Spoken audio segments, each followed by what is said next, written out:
Mapas e Memórias, episódio 2. O mundo que joga, geopolítica do esporte. Todo jogo conta uma história.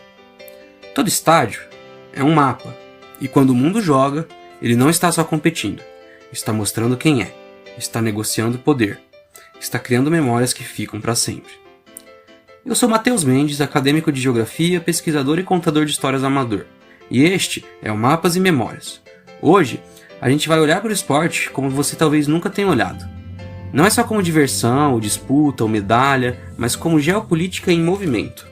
Se você fechar os olhos agora, você está lá, num ginásio iluminado, bandeiras coloridas pendendo do teto. O cheiro de quadra encerada, o som dos tênis rangendo no piso de madeira, cornetas, buzinas, corações acelerados, o placar empatado. É Brasil contra Estados Unidos, final do Mundial Universitário de Basquete. Um passe rápido, um corte na defesa, a bola voa, bate no aro, gira e cai. Naquele instante nada mais existe. Jovens atletas, muitos ainda anônimos, desafiaram o império do basquete mundial e venceram.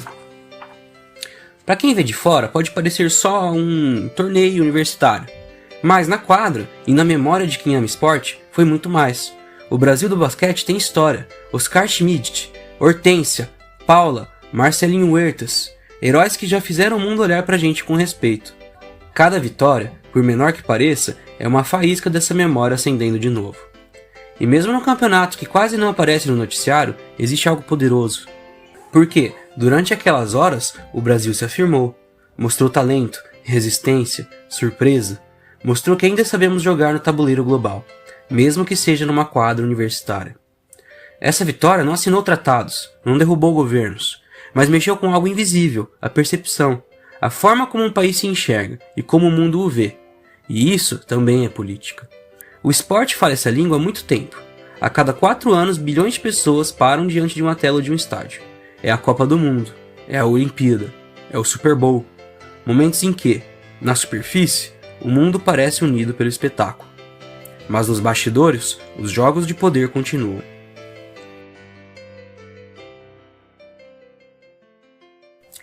Pensa na Rússia em 2018, um país cercado por sanções e desconfiança, abrindo a Copa do Mundo com um show impecável, fogos, música, estádios lotados. Durante algumas semanas, as manchetes trocaram tanques por torcedores. Era festa, mas também era propaganda. Ou lembro de Pequim em 2008, fogos de artifício estourando no céu, milhares de dançarinos em perfeita sincronia. Cada movimento da cerimônia de abertura parecia dizer ao mundo: nós somos uma potência e estamos prontos para liderar o século XXI.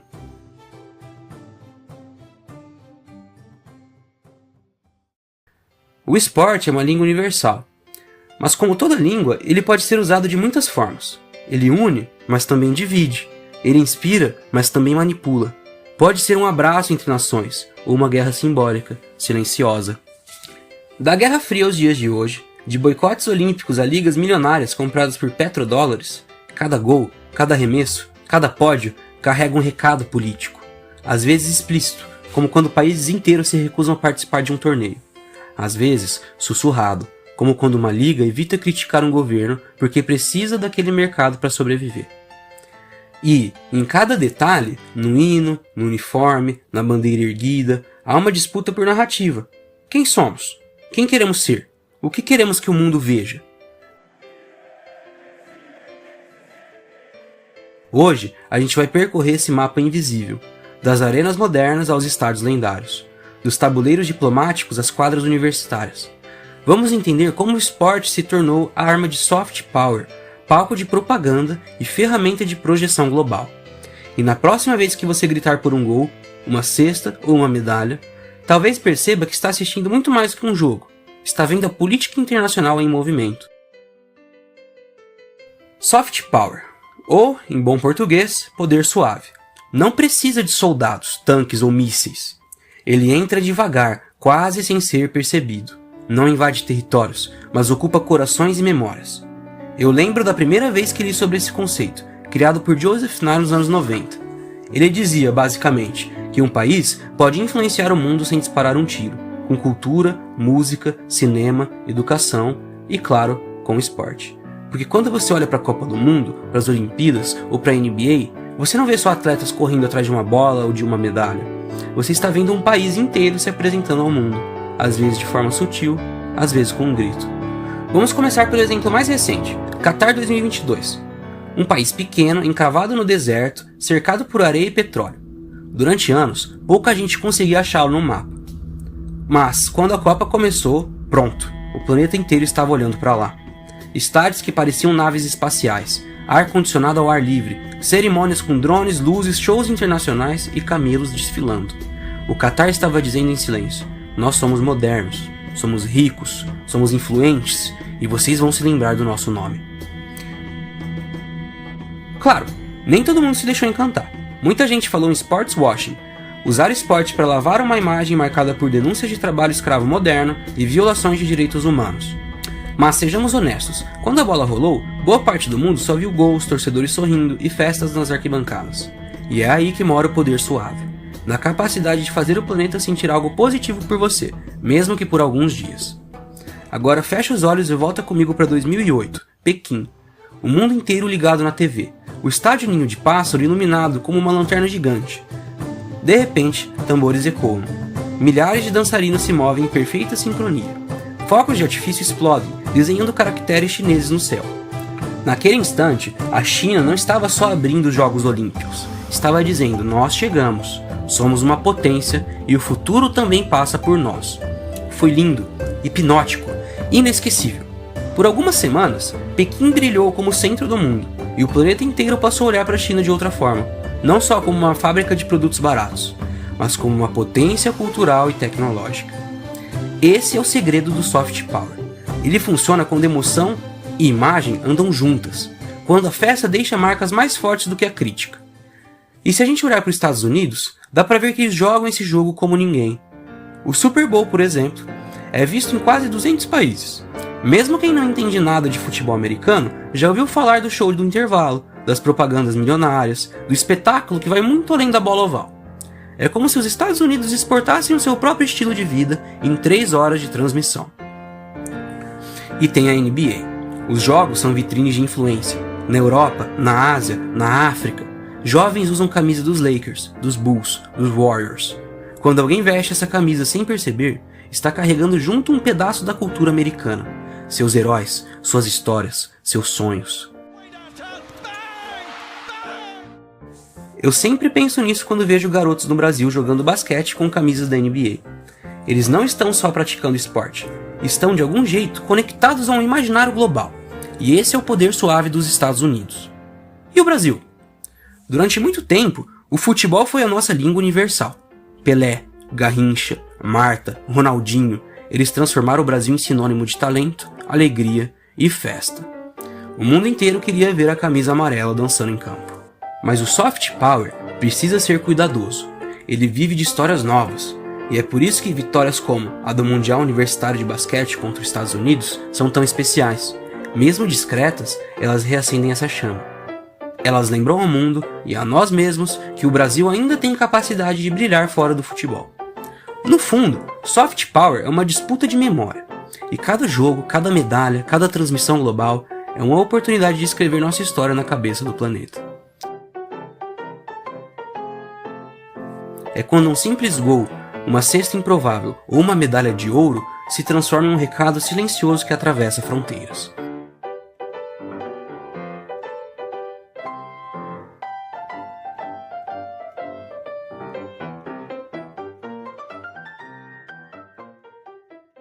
O esporte, ele tem essa forma de unir, de ser uma linguagem universal.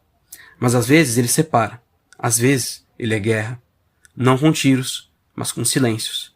Não com bombas, mas com bandeiras e gestos que falam mais que palavras. Eu sempre lembro da Guerra Fria quando penso nisso. Estados Unidos de um lado, União Soviética do outro. Eles competiam por tudo. Armas, foguetes, espaço, cinema e também pelo que parecia inocente, os Jogos Olímpicos. Imagina Moscou 1980. Estádios prontos, ginásios iluminados, torcedores esperando a festa. Só que meses antes, os soviéticos invadem o Afeganistão. E os Estados Unidos dizem: não vamos.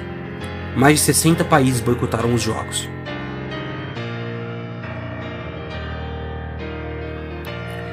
De repente, a festa virou vazio.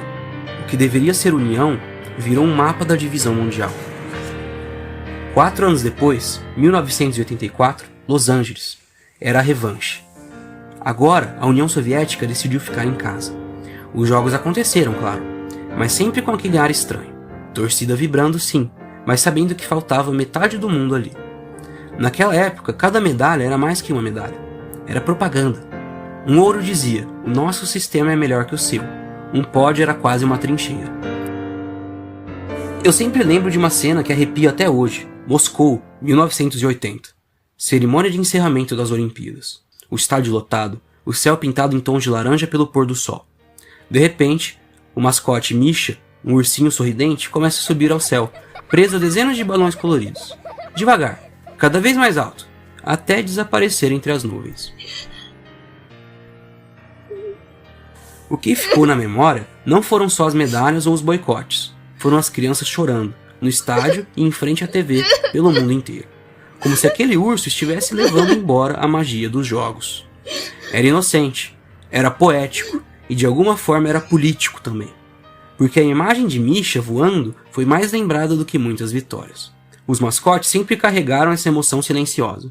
O lobo Rodori, sorridente em Seul 88, o simpático Kobe, um cachorro cubista em Barcelona 92, ou o Vinícius, amarelo e elástico, correndo pelo Rio em 2016. Eles não competem, não falam, mas contam histórias e deixam memórias gravadas no coração de quem assiste. E eu fico imaginando o que passava na cabeça das pessoas naquela época.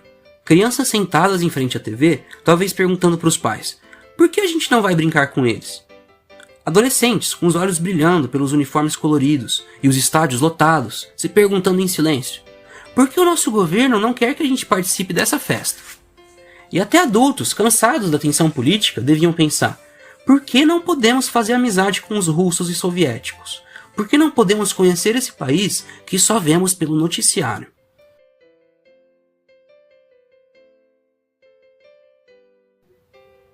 A Guerra Fria transformou as Olimpíadas em um espelho de medo e orgulho. Enquanto atletas treinavam para celebrar o encontro dos povos, governos construíam muros invisíveis, tentando controlar até quem podia torcer. No fundo, essas perguntas ecoavam pelo mundo, sem resposta simples. Nem sempre a política aparece como boicote. Às vezes, ela vem num gesto pequeno, num aperto de mão. 1971. Um time americano de tênis de mesa vai jogar na China. Décadas sem diálogo, um oceano de desconfiança entre os dois países.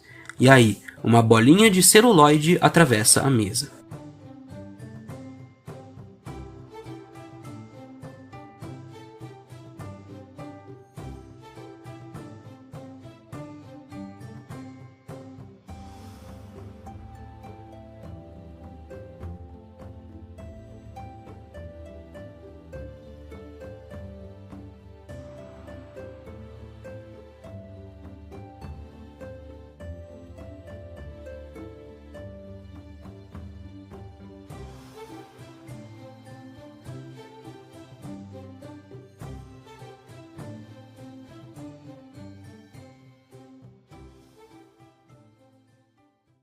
É o peso da história caindo em cima de uma partida.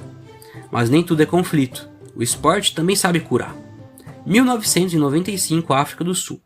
O apartheid tinha acabado. O país ainda estava quebrado por dentro. Era preciso um símbolo de união. E ele veio uma Copa do Mundo de rugby. Nelson Mandela fez algo inesperado. Vestiu a camisa verde dos Springboks, o time que, durante anos, tinha sido símbolo da minoria branca. Um gesto simples, mas gigante. A África do Sul venceu a final, e aquele título foi muito mais que um troféu. Foi política, foi abraço, foi um país inteiro dizendo, mesmo que baixinho, a gente consegue recomeçar. O esporte fala direto ao coração. Quando um atleta sobe ao pódio, ele não sobe sozinho. Sobe com a história do seu povo, com suas dores e vitórias. Uma bandeira tremulando pode ser só tecido, ou pode ser o grito de uma nação inteira. E é por isso que governos investem tanto em diplomacia esportiva. Eles sabem que uma medalha, um gol, uma corrida perfeita vale mais do que meses de negociações diplomáticas. Por alguns segundos, o mundo inteiro olha para você e acredita na história que você está contando. Quando o esporte vira política, ele mostra que um jogo nunca é só um jogo. Pode ser ponte, pode ser muro, pode mudar tudo. O esporte hoje Ele é muito mais do que jogo. É negócio, é espetáculo e muitas vezes é poder em movimento. Nos grandes eventos, quem olha só o placar perde metade da história. Cada partida, cada transmissão global é também um recado silencioso. Olha para mim, veja quem eu sou, veja o que eu posso fazer. Vamos começar perto de casa. O Brasileirão é um campeonato vibrante, lotado de clássicos históricos, mas também é uma vitrine. Nossos estádios contam histórias de paixão, mas hoje eles também mostram negócios, patrocínios estrangeiros, transmissões para fora do país, elencos cada vez mais conectados com o mercado global. E tem a Copa Libertadores da América. Para muita gente, ela é só emoção de semifinal à noite e fogos de artifício nas arquibancadas. Mas é muito mais. São noites sul-americanas. É a batalha pelo prestígio continental. Quando Flamengo, Palmeiras, Boca ou River levantam a taça, não estão representando só um clube. Estão dizendo, a América do Sul ainda tem seu lugar no mapa do futebol mundial. Agora olha para a Europa. As ligas top 5, inglesa, espanhola, alemã, italiana e francesa, são hoje verdadeiros impérios econômicos. A Premier League, por exemplo, virou quase uma ONU do futebol. Jogadores brasileiros, africanos, asiáticos, europeus, todos sob o mesmo teto, transmitidos para mais de 200 países. A La Liga, na Espanha, carrega a memória do Barcelona e Real Madrid, clubes que foram usados como vitrine de identidade nacional e cultural. A Bundesliga, na Alemanha, equilibra tradição e marketing, enquanto a Série A na Itália e a Ligue 1 na França surfam no dinheiro de investidores estrangeiros. Esses campeonatos não são só sobre bola rolando, são sobre quem domina o espetáculo global. Por isso os donos dos clubes não são apenas locais, tem sheiks, conglomerados americanos, fundos de investimento chineses. O futebol europeu virou um tabuleiro geopolítico disfarçado de esporte. E não é só futebol. O rugby é o coração cultural de países como Nova Zelândia, África do Sul e Inglaterra. Quando os All Blacks entram em campo e fazem o haka, não é só um time jogando, é um país inteiro contando sua história em poucos minutos. Na América do Norte, o esporte também é poder e negócio. A NFL é o maior espetáculo esportivo do planeta em receita. O Super Bowl para cidades inteiras, e cada propaganda de 30 segundos custa milhões de dólares.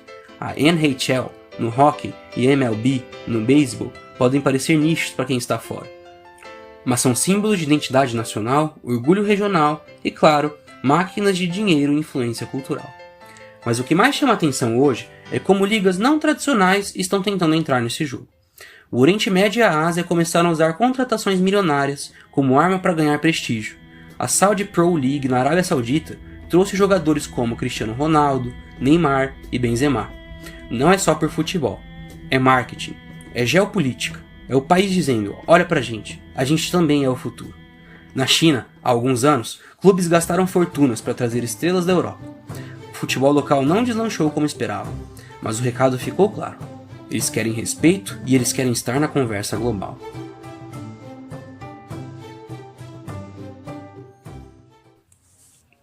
E o Japão, com o beisebol e o futebol, tem usado o esporte como ponte cultural com o mundo, exportando atletas e importando atenção. No meio disso tudo, o Brasil é curioso. A gente é fornecedor de talento. Nossos craques são exportados. Nossos torcedores são exportados em imagens. Quando a TV mostra uma torcida cantando, chorando e dançando, o mundo inteiro reconhece. Isso é Brasil. Brasil com S, não Brasil com Z. Mesmo sem as fortunas do petróleo ou fundos bilionários, o Brasil ainda vende emoção pura. E no fim, isso também é poder. O esporte moderno é barulhento e silencioso ao mesmo tempo. Barulhento para a torcida, para a TV, para os patrocinadores. Silencioso nos bastidores, onde decisões sobre onde jogar, quem contratar e que história contar definem quem vai dominar a narrativa global. No fim, cada gol, cada corrida, cada home run ou ensaio de try é mais do que emoção. É uma jogada em um tabuleiro global que mistura dinheiro, política e memória. E quando o mundo joga hoje, ele joga por muito mais do que uma taça. Eu fico pensando, qual é o futuro do esporte? E não só do jogo em si, mas do sentido do esporte no mundo. Quem vai usar ele como poder? Quem vai transformar uma bola rolando em um mapa de influência global? O futuro é estranho, porque de um lado ele parece digital, rápido, imaterial, e de outro continua físico, emocional, coletivo. A gente quer torcer em estádios mas também quer cornetar no Twitter. Quer sentir o calor da arquibancada, mas também quer ver replay em 8K no celular. Eu olho para os esportes e penso, já começou. Jogos como League of Legends, Valorant e Counter-Strike enchem ginásios na Coreia, na China, nos Estados Unidos. Gente que nunca correu uma maratona sente o coração disparar, vendo pixels correndo na tela. E olha que louco, o jogador não precisa sair do seu quarto para ser um herói global. Se o soft power do século XX estava no futebol e no atletismo, o do século XXI talvez esteja nos servidores.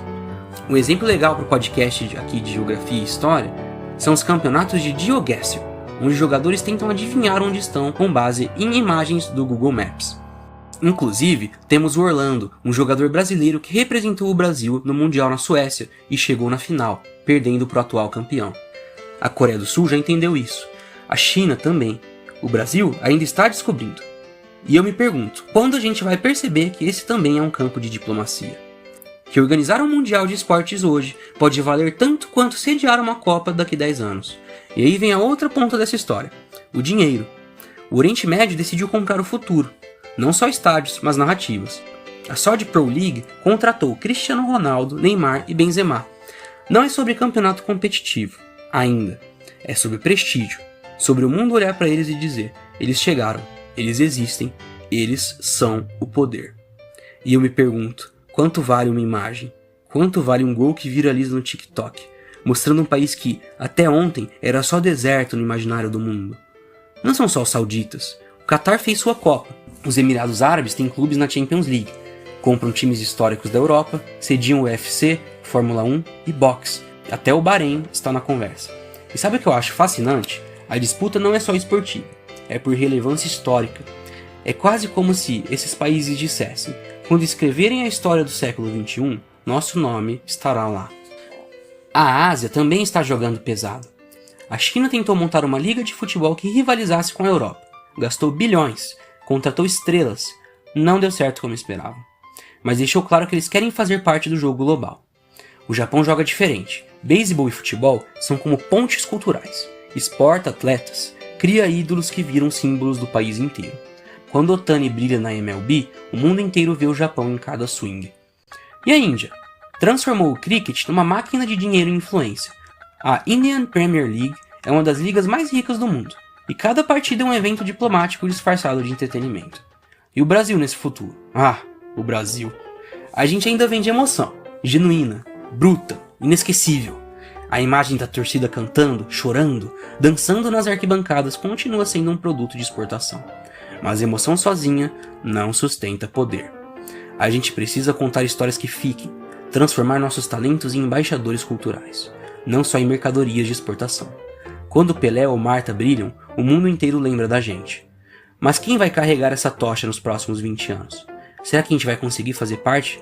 Será que a gente vai conseguir fazer do futebol feminino, do basquete universitário, do vôlei, dos esportes brasileiros, do surf, do judô, do skate, parte de uma narrativa global? E tem algo que me fascina, o esporte feminino.